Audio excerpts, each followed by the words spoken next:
जय हिंद दोस्तों, आप सभी का वेलकम है सौरभ सिविल एकेडमी पे। 11 जुलाई 2026 की करंट अफेयर्स में यहाँ जो भी आप करंट अफेयर्स पढ़ रहे हैं दोस्तों, ये बाइलिंगुअल करंट अफेयर्स आप पढ़ रहे हैं। मतलब आप आने वाले समय में कोई भी एग्जाम दे, चाहे वो हिंदी माध्यम का विद्यार्थी दे रहा हो, चाहे वो अंग्रेजी माध्यम का विद्यार्थी एग्जाम दे रहा हो, वो सभी विद्यार्थी इस एग्जाम को, इस करंट अफेयर्स को पढ़ सकते हैं। आप यूपीएससी का पेपर देने बैठे हैं, चाहे आप Uttar Pradesh public service UP PCS का पेपर दें, चाहे आप R O A R O का पेपर दें, आप बीईओ के पेपर को दें, आप एसएससी के एग्जाम में बैठे, मतलब रेलवे में बैठे, मतलब किसी भी एग्जाम में अगर आप बैठते हैं और Saurabh Civil Academy current affairs पढ़ के जाते हैं, तो आप एग्जाम में करंट अफेयर्स छोड़ के नहीं आएंगे। ये तो दावा है हमारा, ये चैलेंज है हमारा, क्योंकि मैं आपको इतनी डीप करंट अफेयर्स पढ़ाता हूँ, आपको कहीं जनरली करंट अफेयर्स मिलेगी ही नहीं। दोस्तों, अब मैं चैलेंज कहता हूँ कि आप जाइए और देखिए कि कौन ऐसा चैनल है जो आपको करंट अफेयर्स भी पढ़ा रहा है, प्लस 30 एमसीक्यू भी करा रहा है, फिर डिटेलिंग में करा रहा है। ऐसा कोई भी चैनल आपको नहीं मिलेगा। आप एक बार जाइए, मेरे कहने से देखिए, उसके बाद सौरभ सिविल एकेडमी की करंट अफेयर्स को देखिए। हमारे करंट अफेयर्स 100% ऑथेंटिक हैं, पीआईबी न्यूज़ की हैं। पीआईबी के साथ साथ आप क्या कहते हैं, डीडी न्यूज़ और जो भी ऑथेंटिक चैनल है, उनसे मैं करंट अफेयर्स आपको पढ़ाता हूँ। आप पढ़िए, नोट्स बनाइए, और आप देखेंगे कि करंट अफेयर्स आपका कितना बढ़िया कमांड बन रहा है। स्टार्ट करते हैं। International centre for study of Manas and Mahabharat. देखिए, अभी अभी क्या है कि इंटरनेशनल सेंटर जो है महानास और महाभारत अध्ययन केंद्र जो है, ये कहाँ पर स्टैब्लिश हुआ है? ये बिश्केक किर्गिस्तान में। कहाँ पर? बिश्केक किर्गिस्तान में। अच्छा, तो ये पहली बात, ये मतलब कि क्यों हुआ? देखिए, जैसे हमारे यहाँ का ग्रेटेस्ट एपिक महाभारत है, तो वहां का किर्गिस्तान का कौन सा एपिक है? ये बिश्केक है। बिश्केक में कौन सा है? मानस, मनास कहते हैं इसको। वैसे मनास कहते हैं, ये मानस नहीं है, इसको मनास कहते हैं, मनास। तो मनास और महाभारत, ये दो एपिक हैं। इन दोनों के अध्ययन के लिए एक अंतरराष्ट्रीय केंद्र स्थापित किया जा रहा है। कहाँ स्थापित किया जा रहा है भैया? ये किर्गिस्तान में स्थापित किया जा रहा है। अच्छा, पहली बात समझ लीजिए। दूसरी चीज क्या कह रहा है कि मनास का जो ट्रांसलेशन हिंदी में हुआ है, किसने किसने किया है? हेमेंद्र पाल जी ने और रमाकांत जी ने। किसने किसने किया है? ये हेमेंद्र पाल जी ने किया है, रमाकांत जी ने किया है। अच्छा, ये भारत में कौन सी संस्था है जो कर रही है? भारत में है सीएसआईआर। कौन है? CSIR, counselling of scientific and industrial research. किसने किया है? Counselling of scientific and industrial research. 1942 में इसकी स्थापना हुई। इसका हेडक्वार्टर नई दिल्ली है, और जो भी प्रधानमंत्री बनेगा इसका ऑफिसो चेयरमैन होगा। जैसे आप लोग जानते हैं कि उपराष्ट्रपति जी जो हमारे होते हैं, राज्यसभा के पदेन सभापति होते हैं, वैसे ही जो सीएसआईआर है, इसका जो चेयरमैन होगा, ये पदेन होता है, प्रधानमंत्री होता है, पदेन अध्यक्ष होता है प्रधानमंत्री। तो इतना चीज़ ध्यान रखिएगा। अंतरराष्ट्रीय सेंटर स्टैब्लिश हुआ है मनास और महाभारत के अध्ययन के लिए। किर्गिस्तान, कहाँ पर? किर्गिस्तान की राजधानी का है? बिश्केक पे। चलिए क्वेश्चन करते हैं। इन विच सिटी है the international centre for Manas and Mahabharat establish? कहाँ हुआ है? बिश्केक में। मानस और महाभारत के अध्ययन के लिए अंतरराष्ट्रीय केंद्र किस शहर में स्थापित किया गया है? Bishkek. Consider the following statement regarding the epic Manas. It is legendary epic of Kyrgyzstan. बिल्कुल सही बात है। किर्गिस्तान का ये क्या है? महाप्रसिद्ध महाकाव्य है। दोनों उचित है। इसका हिंदी ट्रांसलेशन किसने किया है? हेमेंद्र पाल और रमाकांत जी ने। बिल्कुल उचित बात है। हिंदी अनुवाद हेमेंद्र पाल जी, रमाकांत द्वारा किया गया। तो क्या दोनों सही हो गया? सी सही। देखिए, आप देखिए ना कि मैं आपको, मतलब एक क्वेश्चन किस तरह से आ सकता है, उस तरह से मैं आपको कराता हूँ। कहीं जनरली आपको मिलेगा ही नहीं फ्रेंड्स। तो इसलिए मैं आपसे कहता हूँ कि आप इस अकेडमी के वीडियो को देखिए, और आपको बेनिफिट ना मिले तो हमको बताइए। Given below the two statement. दो स्टेटमेंट कौन कौन से? Prime minister of India act as ex official chairman of CSIR. प्रधानमंत्री जो होता है सीएसआई का एक्स ऑफिशियल चेयरमैन होता है। बिल्कुल उचित बात है। CSIR establish to post independent 1952। नहीं नहीं, 1952 थोड़ी स्टैब्लिश हुआ है। गलत। Domestic industrial research. नहीं भैया, ये industrial council for scientific and industrial research के लिए है ना भैया। तो डोमेस्टिक तो बूस्ट करने के लिए थोड़ी नहीं हुआ है। ठीक है, पहला सही, दूसरा गलत है भैया। तो सी वाला ऑप्शन बिल्कुल सही है। घरेलू औद्योगिक अनुसंधान के लिए थोड़े बढ़ावा देने पर 1944 में, देखिए यहाँ पर मैंने आपको दिखाया, ये देखो सॉरी 1942 में है, यहाँ 52 पहले गलत हो गया आपका, हो गया ना गलत। तो ये ध्यान रखिएगा। क्वेश्चन बिल्कुल डीप से पढ़िए, एग्जाम में फोड़ के आइए। World summit on Information Society WSIS, अभी अभी क्या हुई है? World summit on Information Society WSIS हुई है। अच्छा, इसका हेडक्वार्टर कहाँ है? WSIS का मतलब जो इसको पुरस्कार दिया है, ये कौन संस्था दी है? International telecommunication union. मतलब ये जो पुरस्कार दिया जा रहा है WSIS पुरस्कार, इसका फुल फॉर्म क्या है? World summit on information tech society. ये जो पुरस्कार है कौन देता है? ये देता है इंटरनेशनल टेलीकम्युनिकेशन यूनियन। कौन सी? अंतरराष्ट्रीय दूरसंचार संघ देता है, ITU, जिसका हेडक्वार्टर कहाँ पे? जेनेवा, स्विट्जरलैंड में। देखिए यही याद रखिएगा आप लोग, ये हेडक्वार्टर कौन सा कहाँ पर है भैया, बहुत इंपॉर्टेंट है। अवार्ड कौन दे रहा है भैया, किसको मिला है भैया? समृद्ध ग्राम इनिशिएटिव जो है of the department of telecommunication, मतलब जो ये दूरसंचार विभाग की समृद्ध ग्राम पहल है, इसको ये पुरस्कार मिला है। कौन सा पुरस्कार मिला? WSIS। क्यों मिला भैया इनको? तो इन्होंने फिजिटल, फिजिटल मतलब फिजिकल प्लस डिजिटल बराबर फिजिटल। तो फिजिटल मतलब इन्होंने जो अपनी भारत नेट है ना, भारत नेट आपको पता है भारत सरकार की एक योजना थी, ठीक है। पहले ये था कि नेशनल ऑप्टिकल फाइबर मिशन था, बाद में जब मोदी सरकार आई नाम चेंज करने वाले इनिशिएटिव से इन्होंने नाम चेंज करके भारत नेट कर दिया भैया। अच्छा, इनका नाम भारत नेट हो गया भैया, तो क्या हुआ कि इन्होंने क्या कहते हैं प्रसार प्रसार बढ़ाया। तो इसका एम क्या था? गांव तक डिजिटल क्या कहते हैं नेट पहुंचे। अब नेट पहुंचने लगा तो भैया जो डिजिटल सर्विस वगैरह हो गई, फिजिकल सर्विस डिजिटल सर्विस अच्छी हो गई। तो इसका एम क्या था? फिजिकल और डिजिटल सर्विस, इसमें उन्होंने अच्छा काम किया। अच्छा काम किया तो इनको WSIS पुरस्कार मिल गया, ठीक है। क्या देखा? बेटर इंटरनेट कनेक्टिविटी और डिजिटल सर्विस की सब सिटीजन तक पहुंचाना। Which global body conference World summit on Information Society WSIS किसने कर रहा है? ITU। अभी हमने आपको बताया कि विश्व कौन सा वैश्विक निकाय world summit on Information society के पुरस्कार प्रदान करता है? ITU। कौन करता है? ITU। Consider the following statement regarding the Samriddh Gram initiative. It won the prestigious WSIS prize 2026 in Geneva. बिल्कुल सही बात है। क्या कह रहा है कि 2026 के जेनेवा में इसने पुरस्कार जीता है, बात बिल्कुल सही है। इसका हेडक्वार्टर कहाँ? जेनेवा में, वहीं से पुरस्कार मिलेगा कि नहीं? Launch by ministry of rural development, ना ना, मिनिस्ट्री ऑफ क्या था? Department of telecommunication. तो गलत हो गया, सीधे सीधे गलत हो गया। ग्रामीण विकास मंत्रालय ने थोड़ी किया, तो गलत हो गया। तो कौन सा सही? बस पहला सही। Consider the two statement assertion and reason. The Samriddh Gram initiative utilise a phygital service model. कह रहा है बिल्कुल सही बात है, समृद्ध ग्राम पहल में फिजिटल सेवा मॉडल का उपयोग करती है। बिल्कुल, हमने आपको अभी बताया फिजिकल प्लस डिजिटल बराबर phygital. It integrate the physical infrastructure with digital delivery via Bharat net to reach rural citizen. बिल्कुल सही बात कह रहा है, ये ग्रामीण नागरिकों तक पहुंचने के लिए भारत नेट के माध्यम से भौतिक ढांचा और डिजिटल दोनों को एकीकृत कर रहा है। इसीलिए तो भैया इनिशिएटिव अच्छा गया है, तो दोनों सही हो गया। उससे एक्सप्लेनेशन भी कर रहा है भैया, तो ये सही हो गया। अनिल मेनन जी, देखिए अभी अभी क्या है, अनिल मेनन जी ये है कौन भैया? ये अनिल मेनन जी नासा के एस्ट्रोनॉट हैं जो स्पेस मिशन पे जा रहे हैं भैया। और पहली बात तो इंडियन ओरिजिन के हैं, इसलिए फेमस हो गए भैया। ये भारतीय मूल के, भारतीय नहीं है भैया। इनके दादा परदादा रहे होंगे भैया भारतीय, तो ये भी भारतीय नहीं है, ओरिजिन वाले भारतीय हैं। इस शेड्यूल टू डिपार्ट ISS 14, ये 14 कहाँ जा रहे हैं? इंटरनेशनल स्पेस स्टेशन पे, जहां अभी हमारे देश के ग्रुप कैप्टन शुभांशु शुक्ला जी, जो कहाँ के रहने वाले? लखनऊ, जिनको अशोक चक्र शांति पुरस्कार मिला है, उनके जहां वो गए थे वहीं पे ये भी जा रहे हैं। देखिए मैं आपको ऐसी चीजें बता रहा हूँ ना, देखिए शुभांशु शुक्ला जी स्पेस में गए थे, वो क्या कहते हैं अशोक शांति पुरस्कार उनको मिला है। ये ग्रुप कैप्टन थे, ISS में जाने वाले पहले भारतीय हैं। तो मैं इसलिए आपको बता रहा हूँ ताकि आप पुरानी चीजें भी क्या करें, रिवाइज करें। अच्छा, इनको कहाँ से ये जाएंगे भैया? ये बीकानेर कॉस्मोड्रोम से, मतलब ये जिस जगह है बीकानेर कॉस्मोड्रोम जो कहाँ पर कजाकिस्तान में है, वहां के सोयूज MS-29 स्पेस क्राफ्ट से क्या जाएंगे वहां पर। और क्यों जा रहे हैं भैया?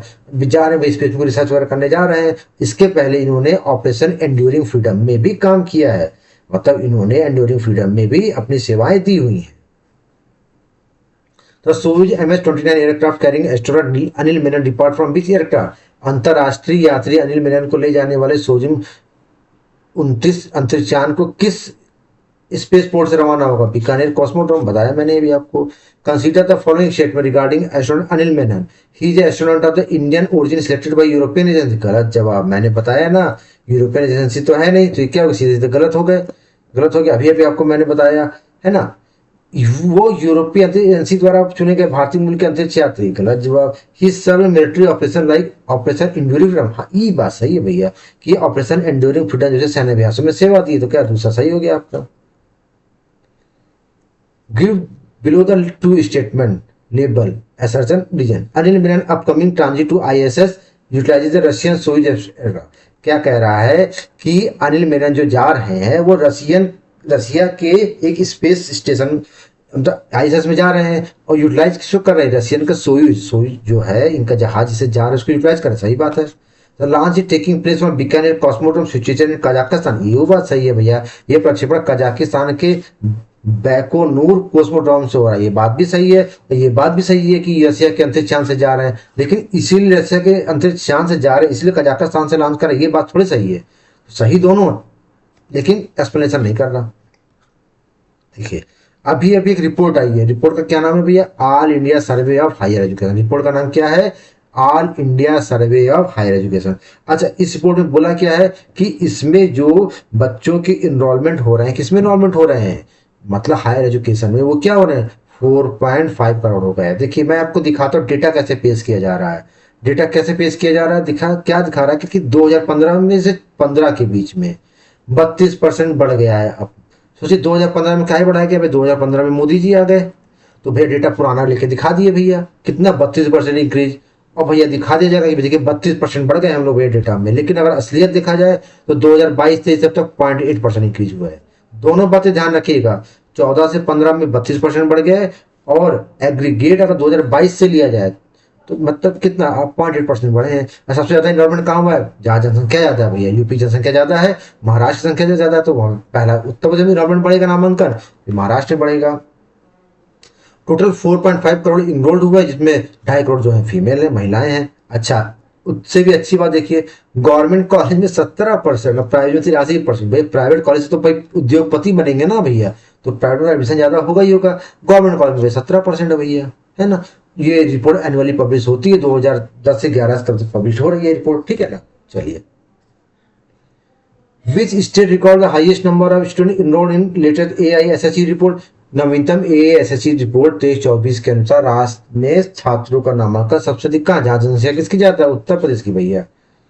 Consider the following statement regarding AISSE report 23-24, total enrolment in higher education stand at 4.5 crore with female outnumbering male student. क्या कह रहा है, उच्च शिक्षा में कुल नामांकन कितना है, 4.5 करोड़ है, जिसमें महिला छात्रों संख्या पुरुष छात्रों अधिक है। नहीं भैया, 2.5 करोड़ ये है और 3 करोड़ तो पुरुष हो गए ना सीधे सीधे, तो ये जो गलत हो गया, ये बिल्कुल गलत है भैया। अच्छा, गवर्नमेंट कॉलेज क्या कह रहा है कि अकाउंट ऑफ वास्ट मेजॉरिटी, नहीं भैया गवर्नमेंट कॉलेज तो जा ही नहीं रहे हैं। अच्छा, इसमें देखिए, इसमें ए ऑप्शन दे रहा है, देखते हैं। Total enrolment higher education stand for 4.5 crore, consider the female outnumbering, महिला छात्र संख्या पुरुष छात्र, नहीं ये दोनों गलत है भैया। देखिए ऊपर देखिए क्या लिखा है कि एजुकेशन 4. नहीं, महिलाएं जो है 2 ही करोड़ है, 2.5 ही करोड़ है, ठीक है ना, पुरुष ज्यादा है। नहीं नहीं नहीं, सही तो है, 2.5 करोड़ है, तो क्या हुआ, 2 ही करोड़ तो पुरुष हुए, सही बात है, तो महिलाएं ज्यादा हुई, बिल्कुल सही बात है, महिलाएं क्या हुई, ज्यादा हुई, तो ये सही है। भाई तो गलत हो गया, गवर्नमेंट मेजॉरिटी थोड़े, तो क्या हो गया, खेल पहला सही हो गया।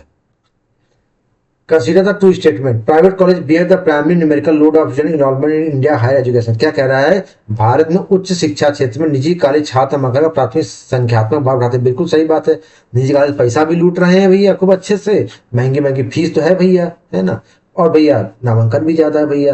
तो क्या कह रहा है, according to AISSE report private college share 83% और टोटल स्टूडेंट एनरोलमेंट भाई, सही बात है, इसलिए तो भैया इनका एनरोलमेंट कितना है, 83% है भैया, है ना।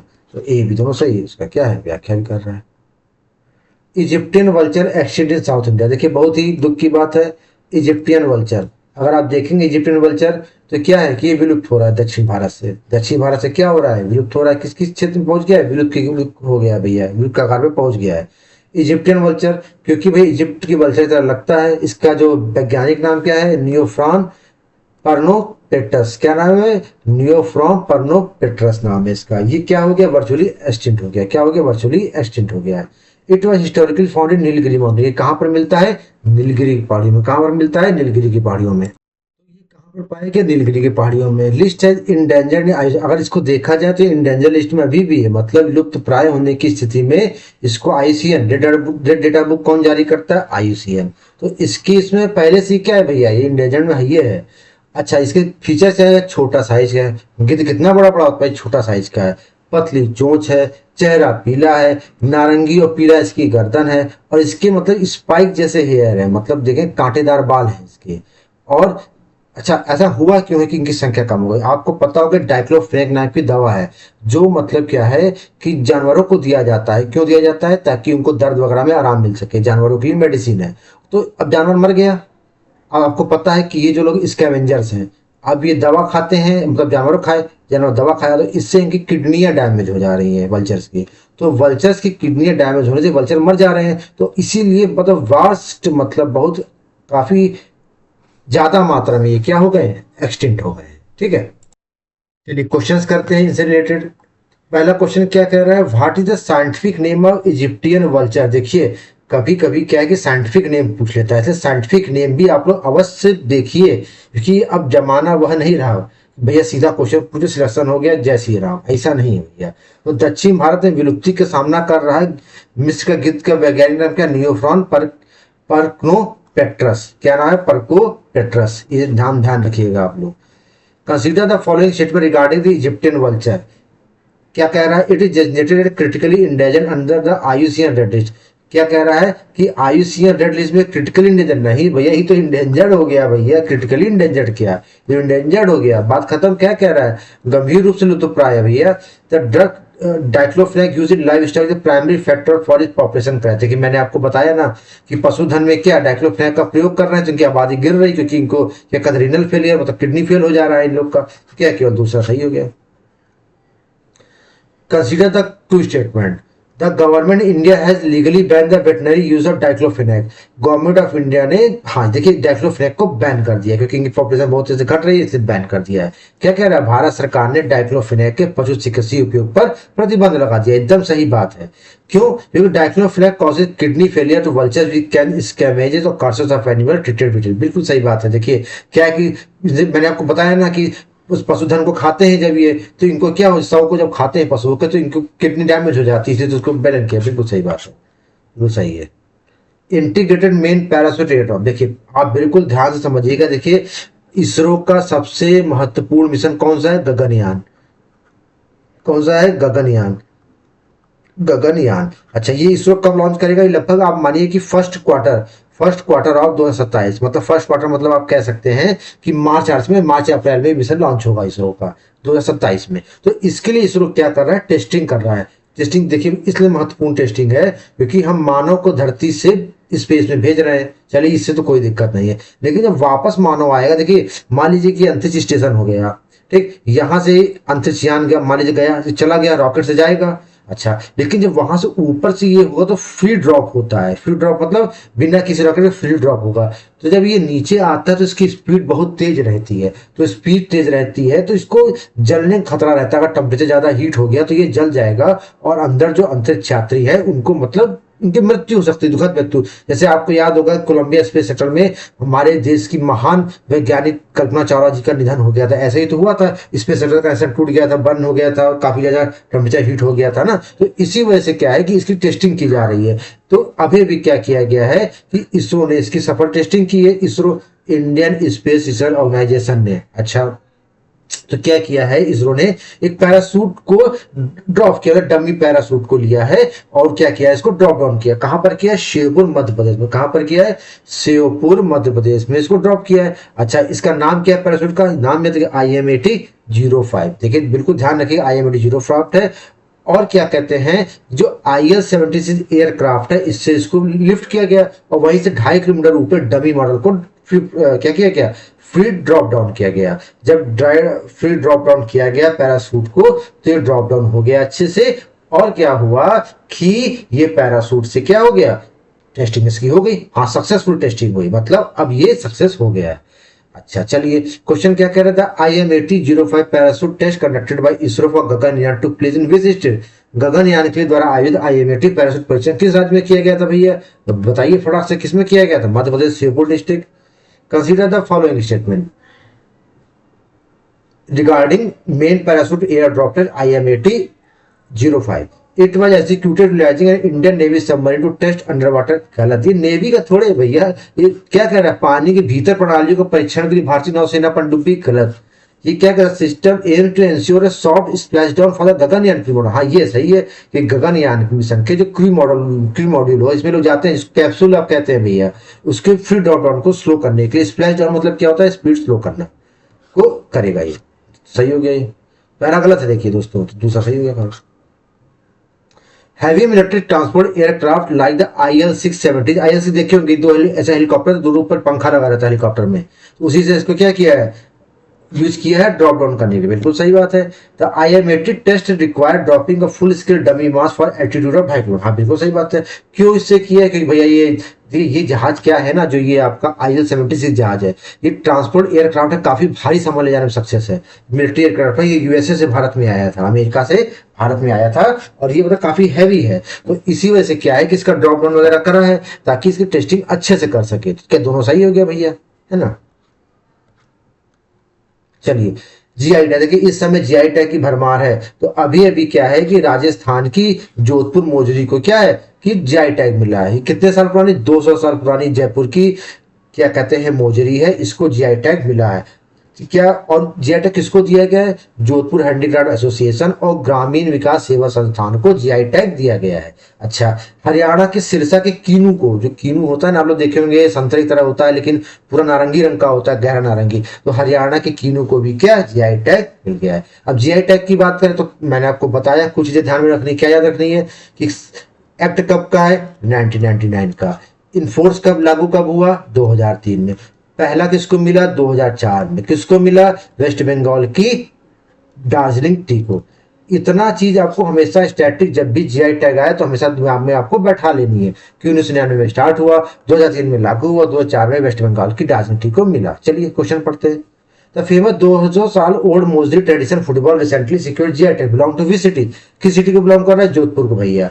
प्रसिद्ध 200 साल पुरानी मोजरी पारंपरिक जूती जीआई टैग मिला है, किससे संबंधित है, जोधपुर से। ध्यान रखिए जोधपुर की मोजरी बहुत फेमस, कभी जाइए तो मोजरी लेके आइए। Consider the following statement regarding GI tag, Jodhpur mojari has been granted GI tag for century old handicraft. बिल्कुल सही बात है। क्या कह रहा है, जोधपुर मोजरी को सदियों पुरानी हस्तशिल्प उत्पाद के लिए जीआई टैग दिया गया, उचित बात है, एकदम सही है। सिरसा डिस्ट्रिक्ट, गलत जवाब।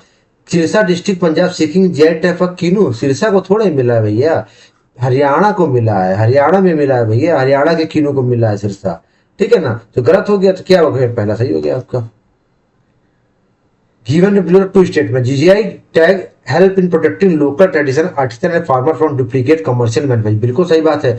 भौगोलिक संकेतक से क्या होता है, जो पारंपरिक किसान है, कारीगर है, इनको वाणिज्यिक निर्माण में मदद मिलती है, नकली उत्पाद मार्केट में नहीं आता है। बात उचित है, क्यों, क्योंकि AI tag intellectual property right को सिक्योर करता है। इंटेलेक्चुअल मतलब ये होता है कि आपके दिमाग की कोई ऐसी उपज, उसको इंटेलेक्चुअल कहते हैं, उसको सिक्योर करता है, तभी तो भैया जीआई टैग अच्छी चीज है। चलिए 29वीं meeting of National Tiger Conservation Authority, देखिए बहुत ही महत्वपूर्ण सवाल है। अभी अभी 29वां सम्मेलन हुआ है 9 जुलाई को कोयम्बटूर तमिलनाडु में। कहां पर हुआ है, ध्यान रखिएगा, 9 जुलाई कोयम्बटूर तमिलनाडु में। कौन सा सम्मेलन हुआ है, एनटीसीए का, राष्ट्रीय बाघ संरक्षण प्राधिकरण का सम्मेलन 29वां हुआ है। अच्छा, इसकी अध्यक्षता कौन कर रहा है, हमारे देश के जो एनवायरमेंट डॉक्टर भूपेंद्र यादव जी। आपको पता है कहां से सांसद है, अलवर से सांसद है, और इन्होंने इसको अटेंड किया है। इसके पहले वाली कहां पर हुई थी, सुंदरबन गुजरात, सॉरी वेस्ट बंगाल में। 28वीं समिति कहां हुई थी, सुंदरबन वेस्ट बंगाल में। अच्छा, एनटीसीए की स्थापना कब हुई, 2005 में। और ये क्या करता है कि ये मतलब टाइगर संरक्षण पे काम करता है, मतलब टाइगर टास्क फोर्स जो होती है उसके रिलेटेड जो मतलब टाइगर संरक्षण में दिक्कतें आ रही हैं, कैसे क्या उनको और रिफॉर्म लाना, उस पर ये काम करता है। समिट के अंदर क्या हुआ कि स्ट्राइक 2026 फ्रेमवर्क लॉन्च किया गया, मतलब कि बाघों की स्थिति पर निगरानी करने के लिए स्ट्राइड लॉन्च हुआ है। क्या लॉन्च हुआ है, स्ट्राइड लॉन्च हुआ है।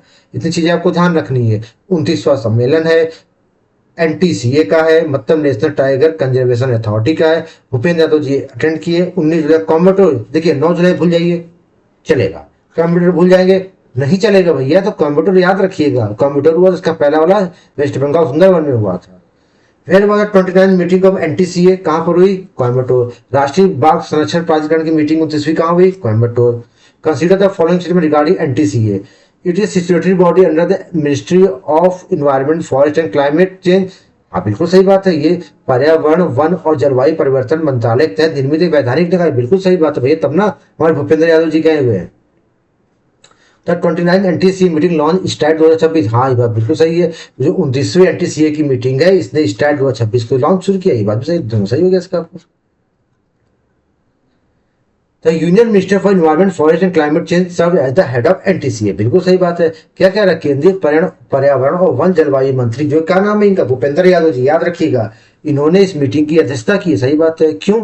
क्योंकि NTCA require regular minister intervention to coordinate anti poaching operation directly inter state police force. इसलिए भूपेंद्र यादव जी ने अध्यक्षता की थी, तो नहीं है, नहीं तो रहेंगे भैया एनवायरमेंट मंत्री है।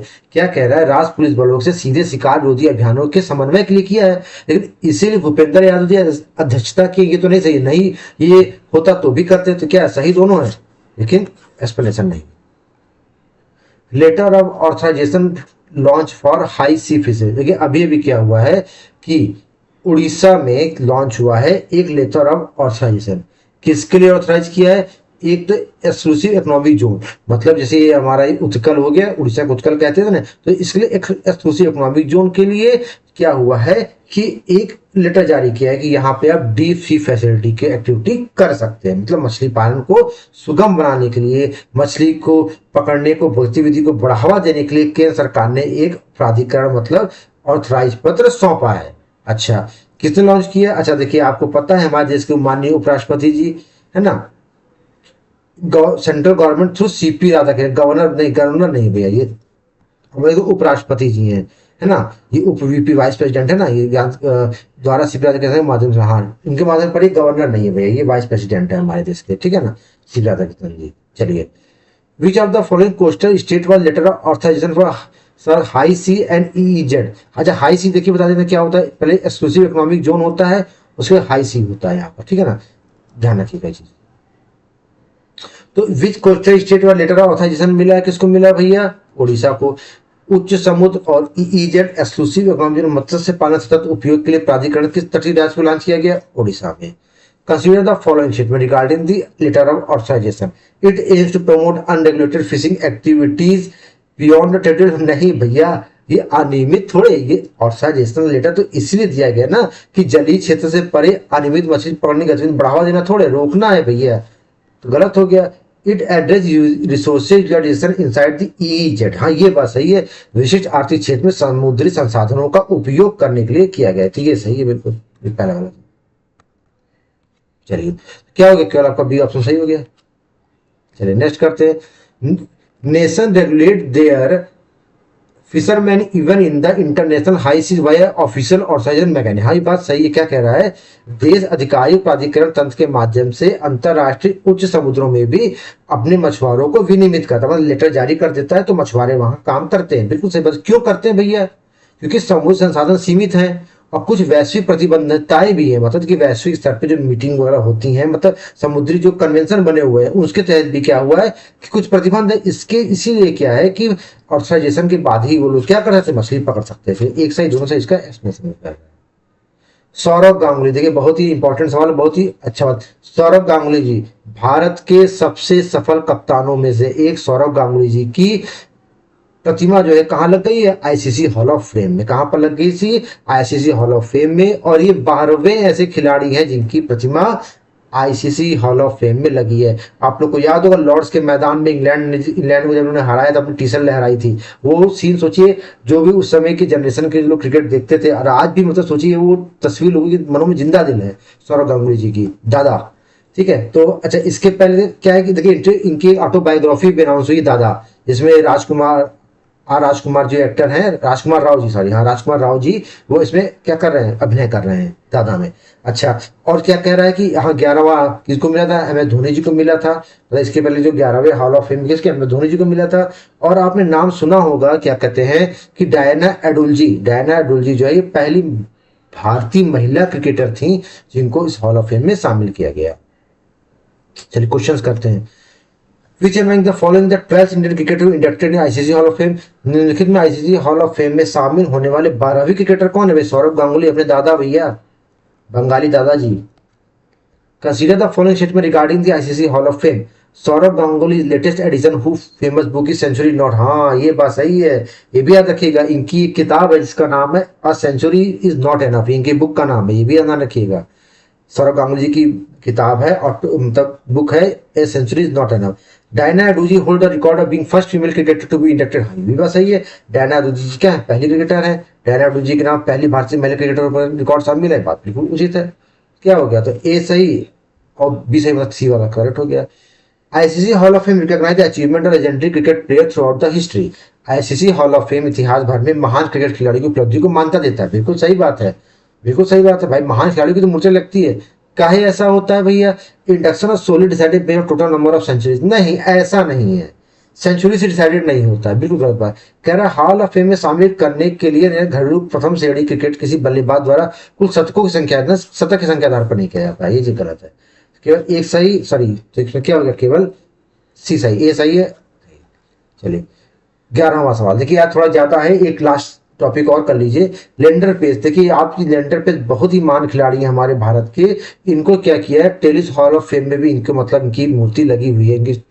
तो अभी अभी क्या किया गया है इन्हें, लेंडर पेस जी देखिए समय टेनिस में जोड़ी हुआ करती, लेंडर पेस महेश भूपति जी की फेमस जोड़ी थी, डबल्स की फेमस जोड़ी थी। जो लोग उस जनरेशन के होंगे, क्या कहते हैं 2000 के, उन लोग जानते होंगे लेंडर पेस महेश भूपति की जोड़ी फेमस थी टेनिस में, ठीक है। तो इनको एशियन टेनिस फेडरेशन का प्लेयर एम्बेसडर बना दिया गया है। अच्छा इनकी उपलब्धियां क्या क्या, 1996 अटलांटा ओलंपिक में मेन सिंगल में उन्होंने ब्रॉन्ज जीता था, पहली उपलब्धि। टेनिस हॉल ऑफ फेम में इनकी प्रतिमा लगी है। और इन्होंने क्या है, first Indian male to achieve this field inducted long भी, अच्छा हाँ, और इनकी प्रतिमा लगी है। ये जो है पहले ऐसे एशियन हैं जो विजय अमृतराज जी के साथ इनकी भी मूर्ति लगी हुई है, ये ध्यान दीजिएगा लेंडर पेस जी की। In which year Leander Paes win the historic Olympic bronze medal, कब जीता उन्होंने भैया, 1996 में। लेंडर पेस ने किस वर्ष में एकल टेनिस इतिहास में ओलंपिक कांस्य मेडल जीता, 1996 में। Consider the following statement regarding Leander Paes, he was inducted in the International Hall of Fame along with Vijay Amritraj, बिल्कुल सही बात है। क्या कह रहा है, उन्हें विजय अमृतराज के साथ international tennis hall of fame में शामिल किया गया, बात एकदम उचित है, बात है। He currently serve as player ambassador of tennis Asian Tennis Federation, ये भी बात सही है। वो वर्तमान में एशियाई टेनिस महासंघ के प्लेयर एम्बेसडर के रूप में, ये बात भी सही है, बिल्कुल सही है, दोनों सही हो गया। तो स्टेटमेंट देखिए, Leander Paes is recognized as the first Indian Asian male player to enter the international tennis hall of fame, बिल्कुल उचित सही बात है। क्या कह रहा है कि लेंडर पेस को international tennis hall of fame में पहले भारतीय एशियाई खिलाड़ी के रूप में मान्यता प्राप्त है, बिल्कुल सही बात है, पहले खिलाड़ी हैं जिनको मान्यता मिली है। अच्छा क्या कह रहा है, he was multiple grand slam, grand slam उन्होंने एक भी नहीं जीता है, ये पहली बात है। उन्होंने शीर्ष यूरोपीय खिलाड़ियों को हराकर पुरुष एकल श्रेणी में कई ग्रैंड स्लैम जीते, बात बिल्कुल गलत है। तो केवल क्या है, एक सही और दूसरा गलत हो गया। इस तरह से हमने करंट अफेयर्स कंप्लीट किए और बेहतरीन करंट अफेयर्स आपको पीडीएफ इसकी सरस्वती एकेडमी पे आपको मिलेगी। आप करंट अफेयर में जुड़े रहिए। दावे के साथ मैं कहता हूं कि आपकी एक भी क्वेश्चन गलत नहीं होगा, मतलब नहीं होगा। चलो वीडियो अच्छी लगी तो लाइक करिए, चैनल को सब्सक्राइब करिए और दोस्तों के साथ शेयर करिए ताकि ये ऑथेंटिक ज्ञान लोगों तक पहुंच सके। मिलते हैं नेक्स्ट वीडियो में, तब तक के लिए जय हिंद जय भारत।